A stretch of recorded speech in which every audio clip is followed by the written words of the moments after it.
De 2006 à 2016, plus de 900 journalistes ont été assassinés et dans plus de 9 cas sur 10, les auteurs de ces crimes n'ont jamais été traduits devant la justice. Tels sont quelques mots extraits de la communication de la représentante de la directrice générale de l'UNESCO. C'est fort de ce triste constat que l'UNESCO a pris l'initiative d'instituer une journée internationale de la fin de l'impunité pour les crimes commis contre les journalistes chaque 2 novembre. Pour cette année 2017, c'est la ville d'Aboasso qui a été choisie par les journalistes pour crier leur ras-le-bol face à une situation qui n'a que trop duré. Je marche parce que je suis journaliste. Ce qui concerne le journalisme me concerne aussi. Même si quelque part je suis en sécurité ici à Aboasso, dans le monde, des confrères sont en danger. Donc je suis solidaire à tous ces malheurs qui arrivent à notre corporation. Je suis là ce matin pour participer à cette manifestation parce que je me sens en tout cas concerné. Tout ce qui est du journalisme me concerne de très près parce que je suis journaliste aussi au Burkina. Et cette journée est très importante pour nous en ce sens que mettre fin aux crimes contre les journalistes est un souci que nous partageons au Burkina depuis maintenant 20 ans.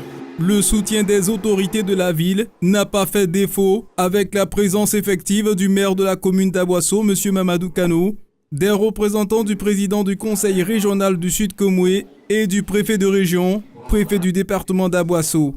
Les communications de la représentante de la directrice de l'UNESCO, du prix Norbert Zongo au Burkina Faso et du représentant de Reporters sans frontières ont permis à l'assistance d'avoir une idée précise sur la situation de la liberté d'expression dans le monde et plus particulièrement en Côte d'Ivoire.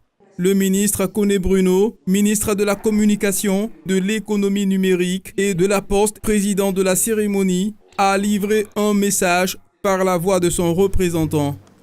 Aujourd'hui, force est de reconnaître qu'aucun continent, aucun pays n'est épargné par les prédateurs de la liberté de la presse et de la libre expression.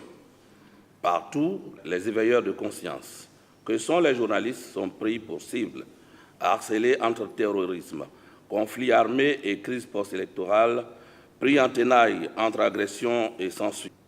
Du cadre législatif avec les lois jumelles de la presse et de l'audiovisuel de 2004, au cadre associatif avec les différentes organisations professionnelles, en passant par le cadre organique que composent les entreprises de presse et les entités administratives de régulation, notre pays complète son arsenal de sécurisation et d'encadrement des journalistes par l'institution de la commission paritaire d'attribution de la carte des journalistes professionnels et des professionnels de la communication.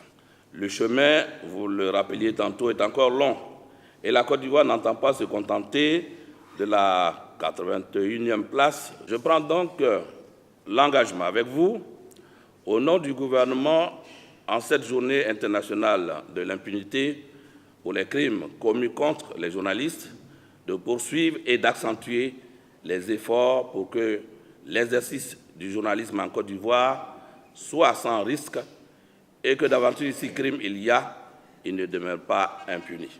Sortir des sentiers battus et valoriser les confrères journalistes de l'intérieur du pays, tels sont les objectifs de l'organisation de cette journée internationale à Aboasso. Un journaliste qu'on assassine, c'est une information qui est bloquée, c'est une information qui est tuée. Et pour nous, il fallait manifester et démontrer que le journaliste, qui est quand même un acteur de développement, un acteur du groupe majeur social, devait quand même pouvoir porter sa voix. Tout le monde devait l'entendre. Et donc, pour nous, avec l'UNESCO comme partenaire, il fallait manifester cette journée. Nous l'avons fait à Aboasso, parce que pour nous, Aboasso est une ville de leaders. Et nous avons aussi eu pour ambition de porter à hauteur de vue nos amis et nos confrères qui sont ici à Aboasso et dire seulement il n'y a pas qu'à Abidjan, il y a des journalistes. Ici aussi, et à l'intérieur du pays, il y a des journalistes et nous devons pouvoir les valoriser en allant vers eux et en démontrant à leur population qui les côtoie chaque jour que les journalistes ont besoin d'une attention particulière.